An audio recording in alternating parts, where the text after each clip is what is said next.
a patient's experience, right? A patient's experience starts long before they actually get in front of you. And that is something that is very misunderstood in the realm of healthcare, right? Because you wonder why a patient's frustrated and angry and upset when they finally are sitting in front of you and, they couldn't find a parking space, right? The front office staff wasn't really very nice to them. They had to fill out 700 pages of forms redundantly that they'd already filled out yesterday at their other provider. And then they sit in front of you and you're like, so what's going on today? And they're like, damn it, I'm pissed because I've had to do all this stuff, right? They've had 4 co-pays to get to you as a PT. In Texas, we're still struggling with access, right? We don't have direct access in Texas for physical therapy.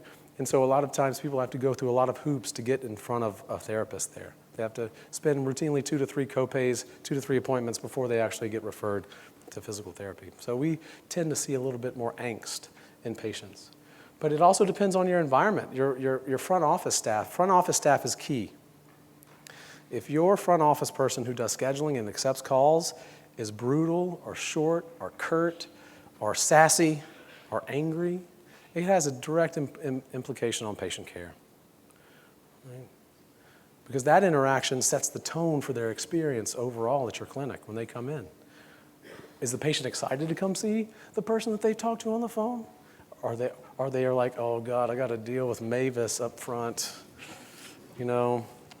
She doesn't like me very much. Are they worried about it? I've had patients cancel at a clinic that I worked where they didn't want to deal with the front office staff. Your setup of your clinic, right? I know this is a little extreme, but right, is it bunched up, tons of people waiting, not enough chairs, positive environment, or is it something that's like a palatial estate? Not that you have to have that, but it needs to be a meaningful thought process of how you set up your front office, right? Do you have anatomy models around? Do you have spines up? Do you have pictures of all the trigger points on the wall? Do you have, so things like that routinely, if some of you guys work in a mixed discipline clinic, it may be hard to do that. You may have all these models around, but for people with persistent pain, it may be different. You may want to put posters up of interesting facts or different pictures or different studies, things like that can drive conversation. The equipment in your gym or in your facility, the music, lighting, all of that stuff matters. Another important part of the PRE is common language, right? So I'm going to make a presentation to you guys today that maybe we shouldn't use the term pain for all patients that have chronic pain, right? Joletta and I talked last night about this and about offering the ability for the patient to provide a term that they want to use and then have everyone in the clinic use it, right? Because if you're working with a patient and you're very empathetic and you're leaning in and you're understanding and you're getting it, and then you have support staff, they're like, how's that shoulder pain doing today, Bob? Is it really hurting you?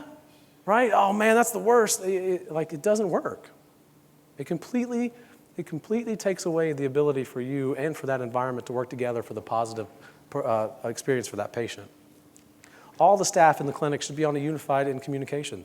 They should all work in the same vernacular that you do. Right? What's the point of you sinking all this education and time into really communicating with the patient on a level that no one else has for every other staff member to subvert it? Right? So maybe it's time to have a staff meeting or a clinic meeting. Right? This is my question is, should we end the pain train? Should we stop using the word pain?